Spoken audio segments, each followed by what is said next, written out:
વિદ્યાર્થી મિત્રો, આજે આપણે ચેપ્ટર 4માં ભારતનો સાહિત્યિક વારસો વિશે અભ્યાસ કરીશું.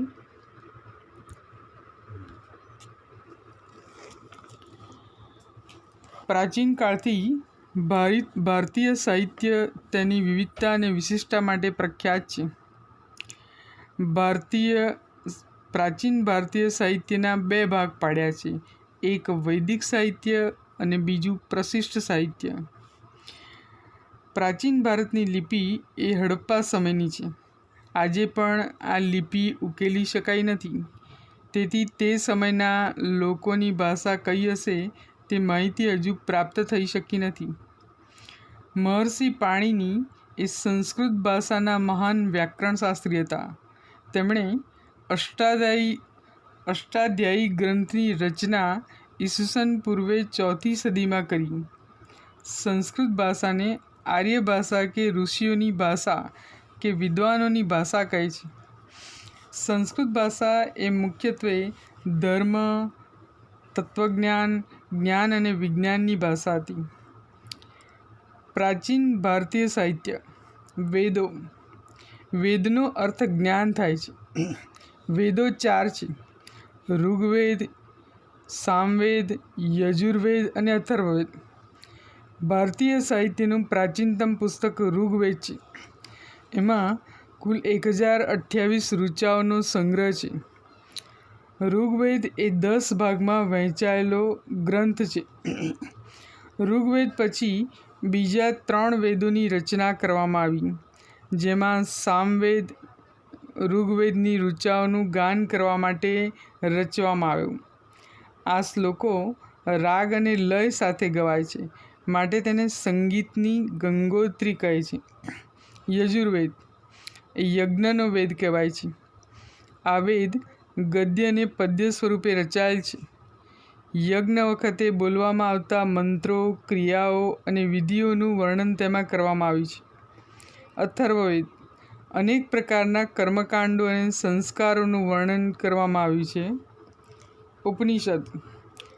ઉપનિષદ સાહિત્યમાં બ્રહ્માંડનો આરંભ, જીવન, મૃત્યુ, ભૌતિક અને આધ્યાત્મિક જગત, જ્ઞાન અને પ્રકૃતિ અને બીજા અનેક દાર્શનિક પ્રશ્નોનું વિવેચન કરવામાં આવ્યું છે. વિદ્યાર્થી મિત્રો, ઉપનિષદો એ પણ વિશ્વનું શ્રેષ્ઠતમ સાહિત્ય ગણાય છે. બૃહદારણ્ય અને છંદોગ્ય એ શરૂઆતના ઉપનિષદો છે. બ્રાહ્મણ ગ્રંથો.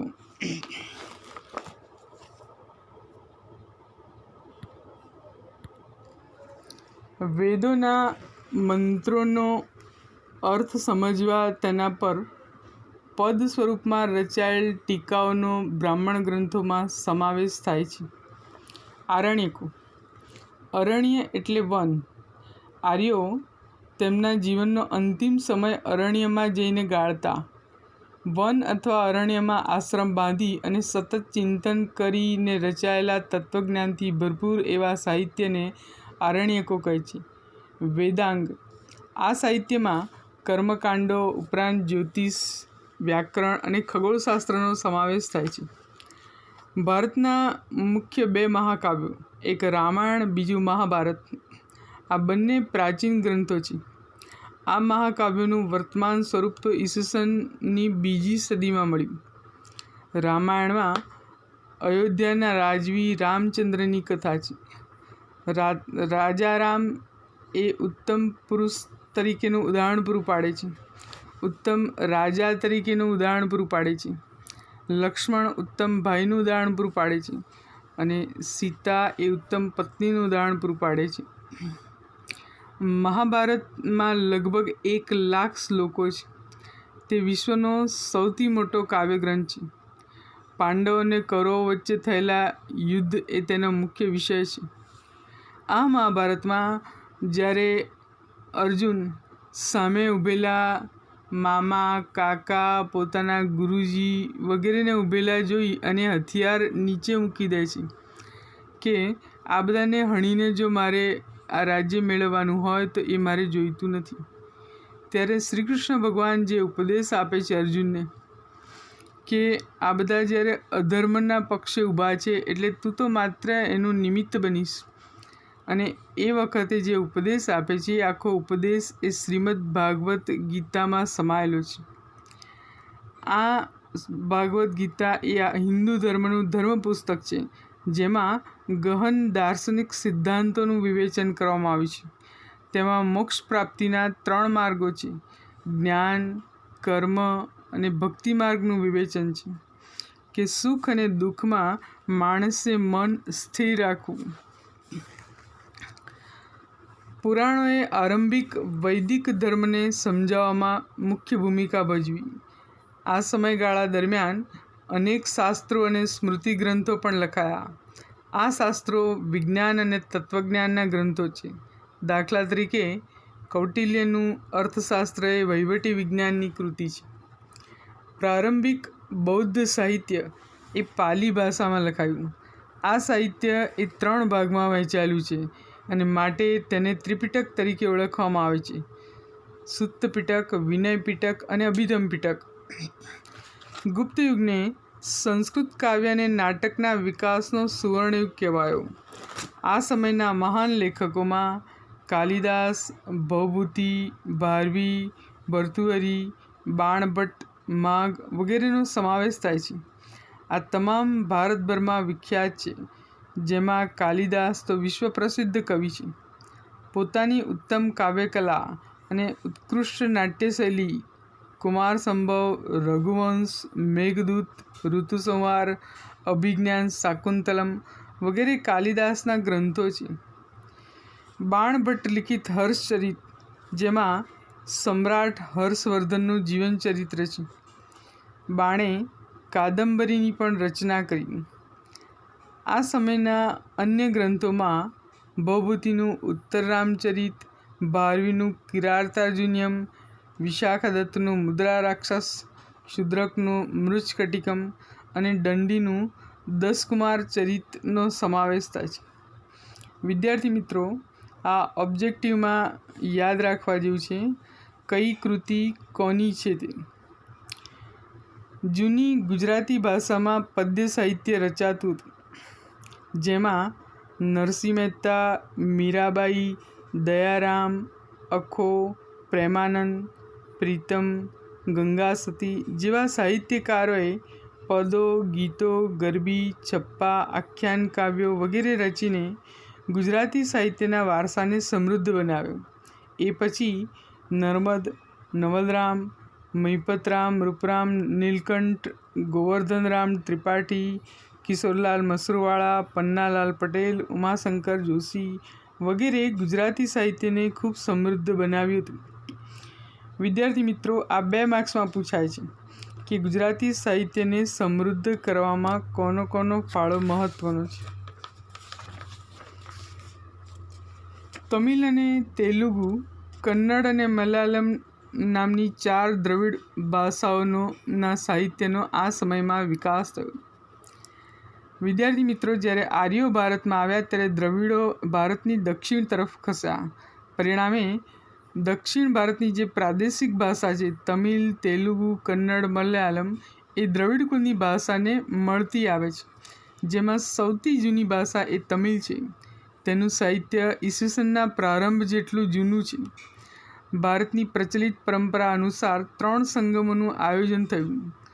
સંગમ સાહિત્યના અનેક વિષયો છે, જેમ કે રાજનીતિ, યુદ્ધ, પ્રેમ પ્રસંગ વગેરે. આ સાહિત્યનો પ્રસિદ્ધ ગ્રંથ એ તુત્તોકઈ, જેમાં 8 કાવ્યોનું સંકલન છે. તોલ્લકાપ્પિયમ, જે વ્યાકરણ ગ્રંથ છે, અને પથ્થુપાતું. આ પૈકીનો એક કવિ તિરુવલ્લુવરે વિખ્યાત ગ્રંથ કુરલ નામના ગ્રંથની રચના કરી અને આ કાવ્ય ગ્રંથમાં જીવનના અનેક પાસાઓનું વિવેચન કરવામાં આવ્યું છે. શિલ્પતિકારમ અને મણિમેખલાઈ એ પ્રારંભિક તમિલ સાહિત્યના વિખ્યાત ગ્રંથો છે. વિદ્યાર્થી મિત્રો, હવે આપણે જોઈએ મધ્યકાલીન સાહિત્ય. ઉત્તર ભારતમાં મધ્યયુગની શરૂઆતમાં સંસ્કૃત એ સાહિત્યની ભાષા બની રહી. આ યુગમાં કાશ્મીરમાં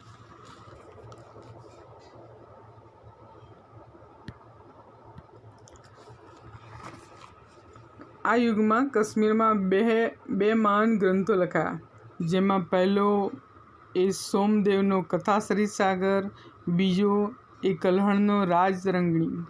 એમાં રાજતરંગિણી એ કાશ્મીરના ઇતિહાસને આલેખતો મહત્વપૂર્ણ ગ્રંથ છે.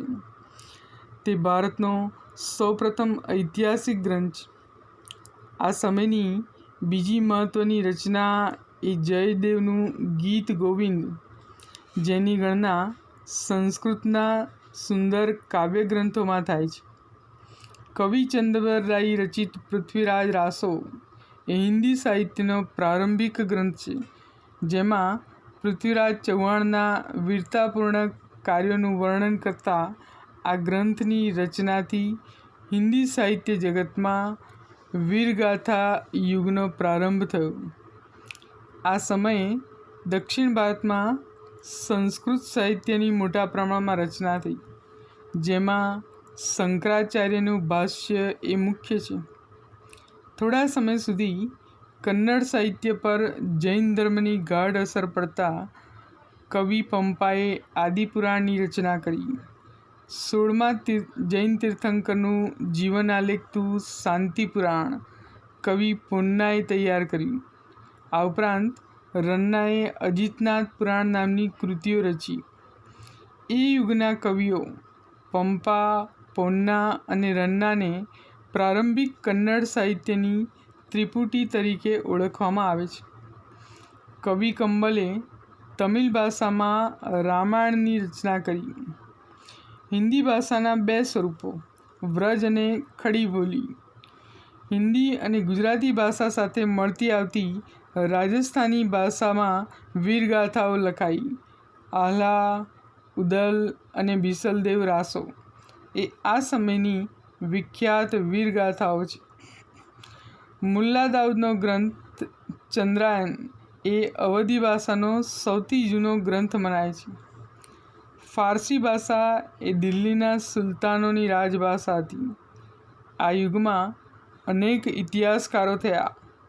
જિયાઉદ્દીન બર્નીએ તારીખે ફિરોઝશાહીની રચના કરી, જેમાં ખલજી અને તુગલક વંશના રાજ્યનું વિસ્તૃત વિવરણ કરવામાં આવ્યું છે. તેણે રાજકીય સિદ્ધાંતો પર ફતવા એ જહાંદારી નામનો ગ્રંથ લખ્યો. અમીર ખુસરો. વિદ્યાર્થી મિત્રો, અમીર ખુસરો વિશે વારંવાર પૂછાય છે. અમીર ખુસરો આ સમયનો સૌથી મહાન સાહિત્યકાર ગણાય છે. તેઓ એક કવિ, ઇતિહાસકાર, રહસ્યવાદી, સંત અને સંગીતકાર હતા. સુપ્રસિદ્ધ હજરત નિઝામુદ્દીન ઔલિયા તેના ગુરુ હતા.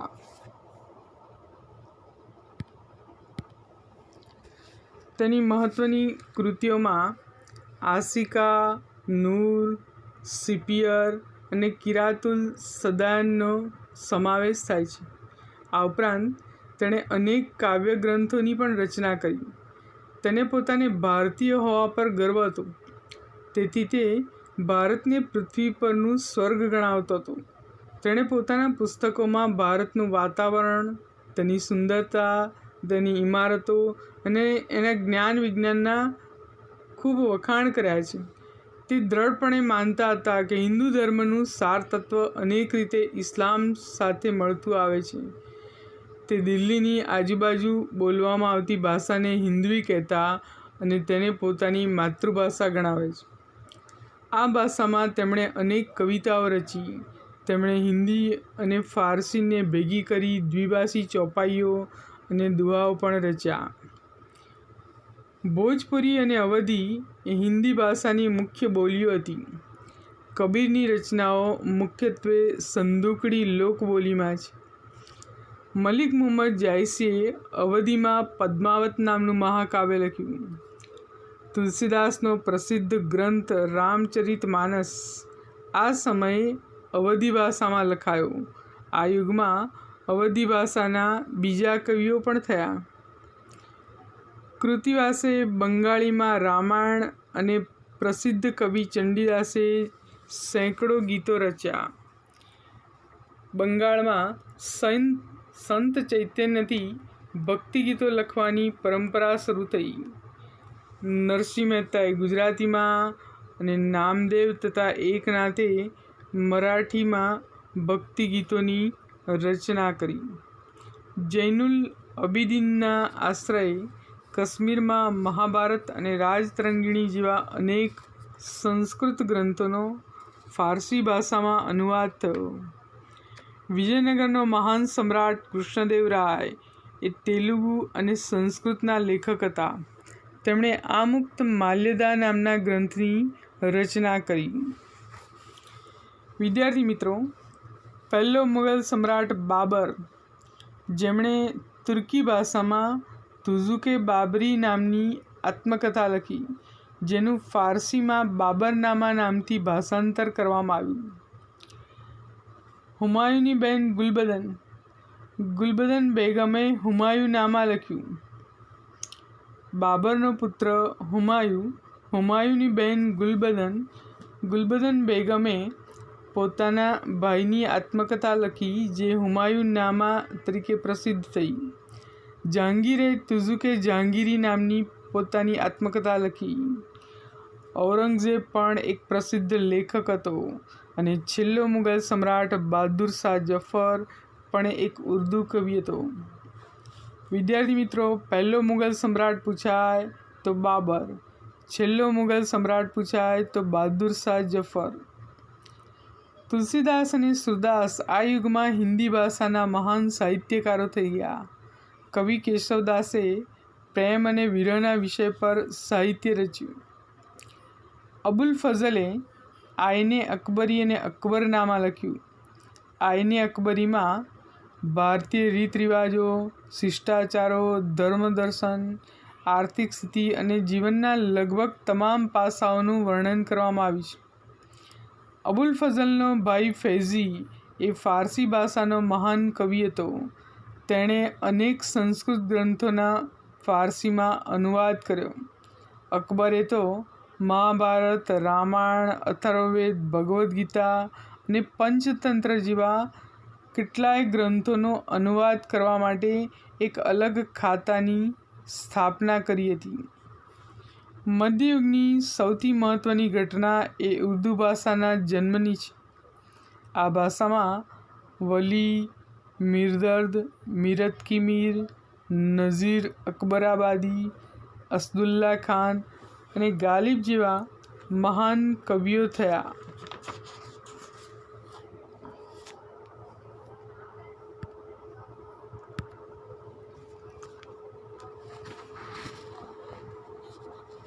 સંસ્કૃતના મોટાભાગના ઐતિહાસિક ગ્રંથોનું ઉર્દુમાં ભાષાંતર થવા લાગ્યું.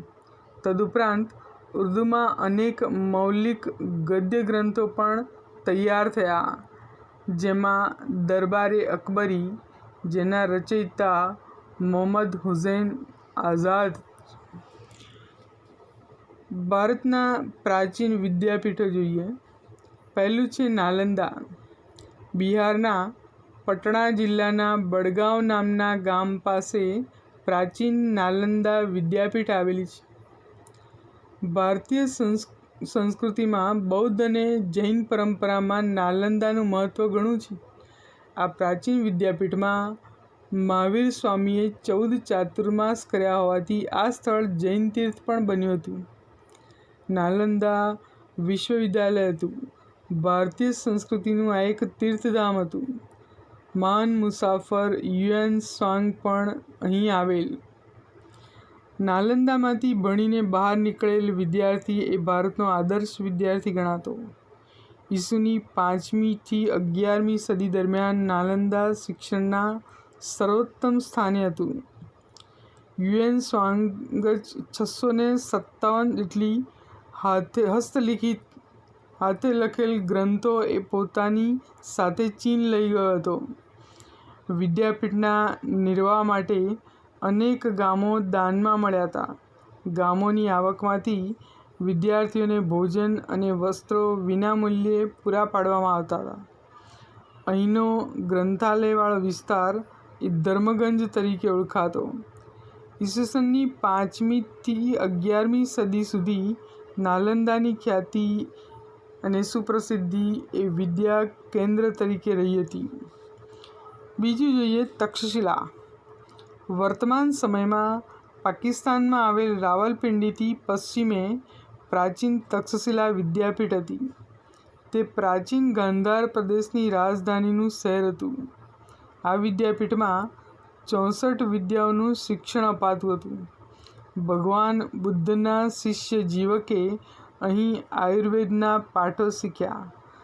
દંતકથા અનુસાર રઘુકુળમાં જન્મેલા રામના ભાઈ ભરતના પુત્ર તક્ષ પરથી આ સ્થળનું નામ પડ્યું હોવાનું મનાય છે.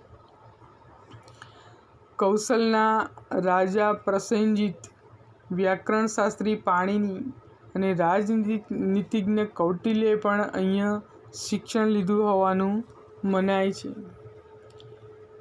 અહીંયા વેદ, શસ્ત્રક્રિયા, ગજવિદ્યા, ધનુર્વિદ્યા, વ્યાકરણ, તત્વજ્ઞાન, યુદ્ધવિદ્યા, ખગોળ, જ્યોતિષ વગેરેનું શિક્ષણ આપવામાં આવતું હતું. ચંદ્રગુપ્ત મૌર્યના ગુરુ ચાણક્ય અને ખુદ ચંદ્રગુપ્ત મૌર્યે પણ અહીંયા શિક્ષણ લીધું હતું. 5મી સદીની શરૂઆતમાં ચીનના ફાહિયાને આ સ્થળની મુલાકાત લીધી હતી. વારાણસી, કાશી. વારાણસી યાત્રાધામ તરીકે પ્રસિદ્ધ છે. ઈસવીસન પૂર્વે 7મા સૈકામાં તે ભારતનું પ્રસિદ્ધ વિદ્યા કેન્દ્ર હતું. ઉપનિષદ કાળમાં તે આર્ય સંસ્કૃતિ અને ધર્મના કેન્દ્ર તરીકે વિકસ્યું. એના રાજા અજાતશત્રુ એ ઉપનિષદ કળામાં એક તત્વજ્ઞાની અને વિદ્યાના પોષક હતા. વ્યાસ સંહિતામાં મહર્ષિ વેદવ્યાસનો આશ્રમ અહીં હોવાનો ઉલ્લેખ છે. ભગવાન બુદ્ધે પોતાના મતના પ્રચાર અને પ્રસાર માટે વારાણસી પર પસંદગી ઉતારી હતી. આદિ શંકરાચાર્ય જેવા સમર્થ તત્વજ્ઞને તેમના વેદાંતના નૂતન સિદ્ધાંતની સ્વીકૃતિ માટે કાશી જવું પડ્યું હતું. ચૈતન્ય મહાપ્રભુ અને પુષ્ટિમાર્ગના પ્રવર્તક વલ્લભાચાર્યજીએ પણ પોતાના વૈષ્ણવ સંપ્રદાયોની પ્રતિષ્ઠા અહીં જ મેળવી. સમ્રાટ અશોકના આશ્રયથી વારાણસીનો સારનાથ મઠ એ પ્રસિદ્ધ વિદ્યાધામ બન્યું. ચોથું, વલ્લભી. ઈસવીસનના 7મા શતકમાં ગુજરાતનું આ વિદ્યાધામ અતિ પ્રસિદ્ધ શિક્ષણ કેન્દ્ર હતું. વલ્લભીને વિશાળ અને અત્યંત પ્રસિદ્ધ વિદ્યાધામ બનાવવામાં મૈત્રક વંશના તત્કાલીન શાસકો અને નાગરિકોનો મોટો ફાળો હતો. 7મી સદીમાં ભિક્ષુ વિદ્યાર્થીઓ રહેતા હતા. વલ્લભી ત્યારે બૌદ્ધ મતના હીનયાન પંથનું કેન્દ્ર હતું. બૌદ્ધ ધર્મના 2 પંથો, હીનયાન અને મહાયાન, એ હીનયાન પંથનું કેન્દ્ર હતું. 7મા શતકની મધ્યમાં પ્રસિદ્ધ બૌદ્ધ વિદ્વાનો સ્થિરમતી અને ગુણમતી એ વલ્લભીના અગ્રણી આચાર્યો હતા. વલ્લભી એક રાજધાની અને આંતરરાષ્ટ્રીય બંદર હતું. વલ્લભીના શાસક મૈત્રક રાજવીઓ પણ વિદ્યા અને વિદ્યાપીઠના મહાન આશ્રયદાતાઓ હતા. મૈત્રક વંશના રાજવીઓ એ બૌદ્ધ ન હતા, પણ સનાતન ધર્મના હતા. છતાં પણ એ આ સંસ્થાને મદદ કરતા હતા, જે નોંધનીય બાબત છે. ઈસવીસન 775માં આરબોએ આક્રમણ કર્યું અને મૈત્રકો પરાજિત થયા અને આ વિદ્યાપીઠ બંધ પડી. અહીં પ્રસિદ્ધ વિદ્વાનોના નામ એ દરવાજા પર લખવામાં આવતા. વિદ્વાનો એ રાજ્યસભામાં પોતાનું પાંડિત્ય દાખવીને રાજતંત્રના ઊંચા અધિકારો પ્રાપ્ત કરતા હતા. ભારતીય વિદ્યા, કલાઓ અને જ્ઞાન વિજ્ઞાનનું શિક્ષણ આપતી એ વિખ્યાત યુનિવર્સિટીઓ હતી. વિદ્યાર્થી મિત્રો, સ્વાધ્યાય મોડે કરીને લખવું.